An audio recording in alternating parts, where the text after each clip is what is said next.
Hello बच्चों, कैसे हो? Welcome to my channel chemistry hub और मैं हूं तुम्हारी केमिस्ट्री टीचर नीलम जैन। हम लोग बच्चे डिस्कस कर रहे हैं केमिस्ट्री का चैप्टर, वो भी सीबीएसई क्लास के लिए, 10th क्लास के लिए, और वो चैप्टर है मेटल नॉन मेटल का। अब मेटल नॉन मेटल में मेनली हमारे पास है मेटल की रिएक्शंस, और इससे पहले बेटा मैंने कई वीडियोज़ अपलोड कर दी हैं। जिन बच्चों ने वो वीडियोस नहीं देखी वो वीडियोस देख लो, जिसमें पूरा मेटल नॉन मेटल में डिफरेंसेस, एक्सेप्शंस, ये सब मैंने, और एयर से रिएक्शन, वाटर से रिएक्शन, एसिड से रिएक्शन मेटल कैसे करती है, ये सारा डिस्कस कर चुके हैं हम लोग। आज करूँगी मैं कि जब हमने ये देखा ना बेटा, जब एयर से मेटल की रिएक्शन कराई तो कोई कोई मेटल तो एयर से ना अपने आप ही रिएक्शन कर जाते हैं, कोई गर्म नहीं करना पड़ता और उनको आग भी लग जाती है। किसी किसी मेटल को हमें गर्म करना पड़ता है तो जाके रिएक्शन करती हैं, किसी को कितना भी गर्म कर लो तब भी रिएक्शन नहीं करती।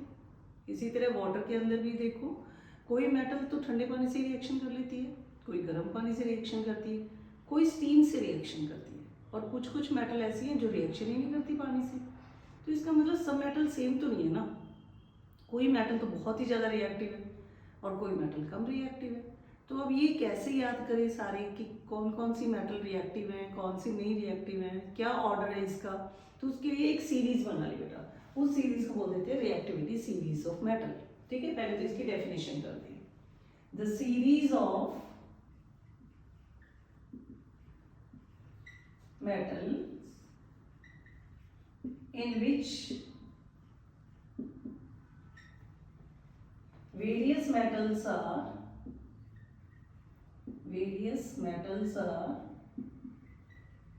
arranged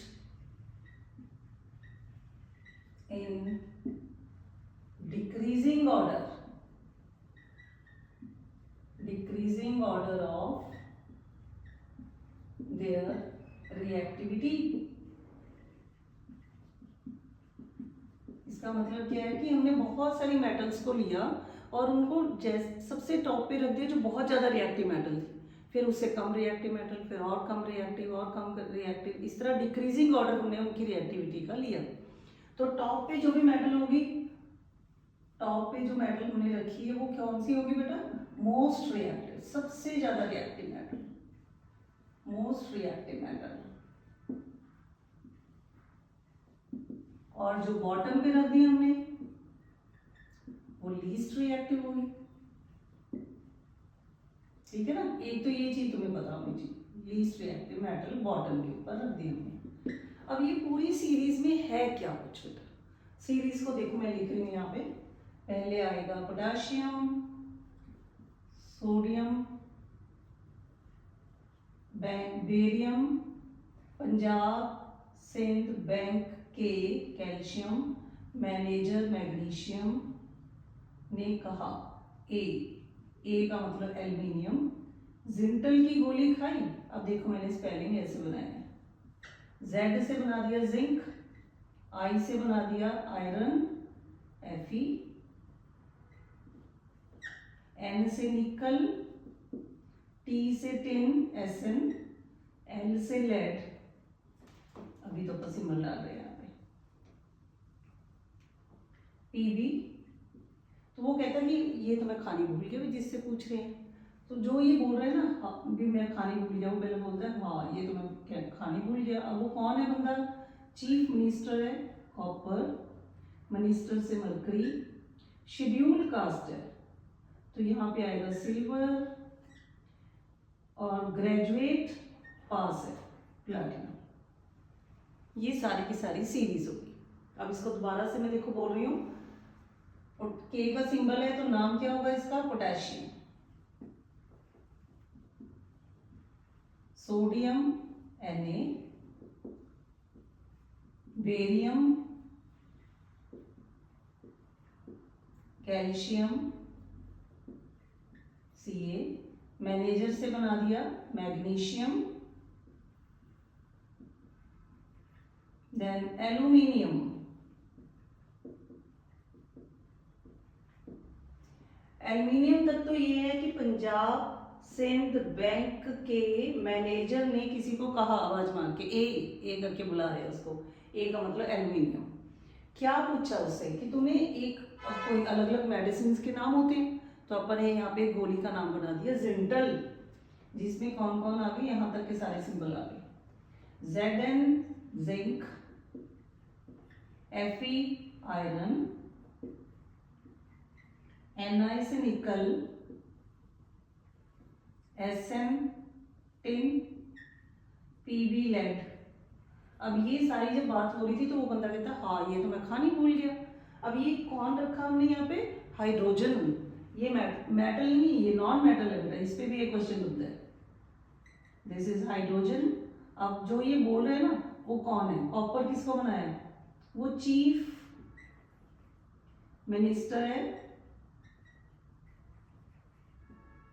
शेड्यूल कास्ट है, गोल्ड से बनाया, ग्रेजुएट, पास। ये तो स्टोरी का बीच में से मैंने डाल दिया ये सारा। तो यहाँ पे इनके सिंबल के नाम क्या हैं, ये कॉपर, Hg सिंबल किसका बनेगा, मरकरी, Ag से silver, Au gold and platinum. NCERT में बेटा लास्ट उन्होंने गोल्ड पे खत्म कर दिया। वैसे सबसे ज्यादा, सबसे कम रिएक्टिव, मतलब सबसे नीचे टॉप बॉटम पे कौन होती है, प्लैटिनम होती है, तो ये ध्यान रखना। पर अगर अपन एनसीईआरटी के अकॉर्डिंग चल रहे तो गोल्ड बता देना कि सबसे ज्यादा रिएक्टिव कौन है, पोटेशियम। ये सबको रिप्लेस कर सकती है, सबको। और प्लैटिनम किसी को भी रिप्लेस नहीं कर सकती क्योंकि वो तो बहुत ही अनरिएक्टिव है। तो जो जो अनरिएक्टिव मेटल्स होती है वो हमें एटमॉस्फेयर में भी ना इंडिविजुअली, वैसे ही नोबल मेटल है ये, किसी से रिएक्शन ही नहीं करती, तो किसी कंपाउंड की फॉर्म में नहीं मिलती है ये, वैसे गोल्ड, प्लैटिनम, सिल्वर ऐसी मिलती है। पर जो ऊपर वाली सारी मेटल है किसी न किसी से कंबाइंड फॉर्म में मिलेंगी, चाहे वो ऑक्सीजन से जुड़ के रहेंगी वहाँ पे, या सल्फर से, क्लोरीन से, किसी न किसी से कंबाइंड फॉर्म में रहती है। तो अगला जो नेक्स्ट अपना लेक्चर आएगा उसमें ओर्स, मिनरल, ये सारी चीज़ें जब पढ़ाऊंगी तो उसमें ये रिएक्टिविटी सीरीज का भी यूज होता है। अब ये पूरी रिएक्टिविटी सीरीज हमें पता लगी। यहाँ बोर्ड में क्वेश्चन आता है कि सबसे मोस्ट रिएक्टिव मेटल बताओ कौन सी है, तो तुम ऊपर टॉप वाले का नाम दे दोगे, तो वो हुई अपनी पोटाशियम। और सबसे नीचे वाली जो प्लैटिनम है, सबसे लीस्ट रिएक्टिव मेटल है, वो होगी गोल्ड अकॉर्डिंग टू एनसीईआरटी। और अगर तुम प्लैटिनम भी लिखते हो तो इट्स इक्वलेंट गुड, ठीक है ना। वैसे एक्चुअल में प्लैटिनम होती है बेटा। अब इस सीरीज को याद करने की क्या जरूरत पड़ी, क्योंकि देखो बहुत सारी ऐसी रिएक्शंस होती हैं जिनको हम बोलते हैं डिस्प्लेसमेंट रिएक्शन। Displacement reaction. अभी तुम्हारे एक्टिविटी दी हुई है 3.11, उसमें उन्होंने क्या किया है, 2 टेस्ट ट्यूब्स लिए बेटा।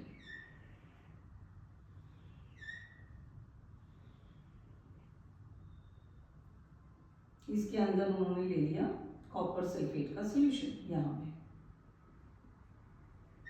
कॉपर सल्फेट का सॉल्यूशन। अब हमें पता है कॉपर सल्फेट को जब भी पानी में डालो तो वो एक ब्लू कलर का सॉल्यूशन बनाता है, तो ये ब्लू कलर था, राइट। अब उन्होंने इसके अंदर एक थ्रेड के साथ नेल डिप कर दी, आयरन नेल, ठीक है, दिस इज आयरन। तो थोड़ी देर के बाद उन्होंने क्या देखा कि जो कॉपर सल्फेट का ब्लू कलर था ना वो लाइट ग्रीन कलर में चेंज होने लगे। तो अब यहाँ पे क्या हुआ, एक सोल्यूशन नया बना, it is light green in colour. तो इसका मतलब ये कॉपर सल्फेट तो नहीं रहा भाई, तो आयरन ने पक्की बात है कॉपर को रिप्लेस कर दिया होगा। तो सोल्यूशन किस चीज का बन गया, ग्रीन कलर। अगर ये है तो FeSO4 का सोल्यूशन, ये ग्रीन कलर का होता है। तो इसमें हम दोबारा से थ्रेड के साथ आयरन नेल दिखा दें। अब इस आयरन नेल के ऊपर पता है क्या हुआ, यहाँ पे जो कॉपर बाहर निकला होगा ना वो इसके ऊपर अटैच हो गया बेटा, ऐसे। और जो ये नेल थी उसके ऊपर कॉपर मेटल डिपॉजिट हो गई। इसका कलर क्या होगा, रेडिश ब्राउन। ये रेडिश ब्राउन कलर की कॉपर बाहर निकल गई।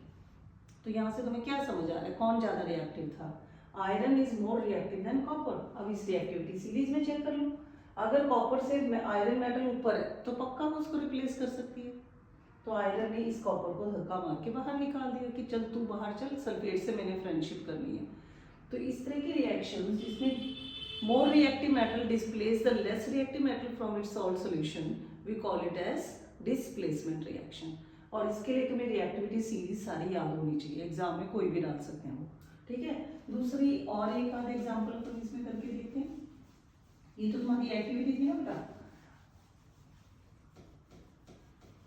इसकी रिएक्शन भी लिख के बताती हूँ मैं। एग्जाम में पहले तो ये पूछ रहे कि क्या हुआ, फिर कहेंगे बैलेंस्ड रिएक्शन भी लिखो, तो तुम्हें रिएक्शन भी लिखनी आनी चाहिए।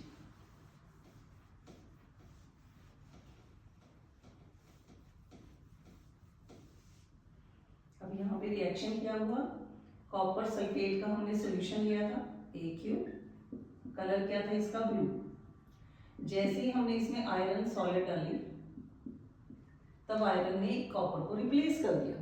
अब आयरन की भी वैलेंसी 2 होती है, कॉपर की भी 2 होती है और सल्फेट की भी 2 होती है, तो ये ज़्यादा फॉर्मूले में कोई चेंज नहीं आएगा, बस आयरन हमने कॉपर की जगह लिख देना है। तो यहाँ अब क्या बन गया, FeSO4, ये इसका सॉल्यूशन बन गया जिसका लाइट ग्रीन कलर था,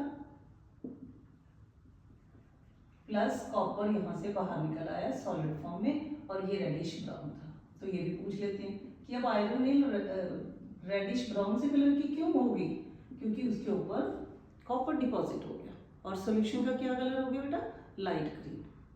तो यहाँ से पता लगा हमें iron is more reactive than copper.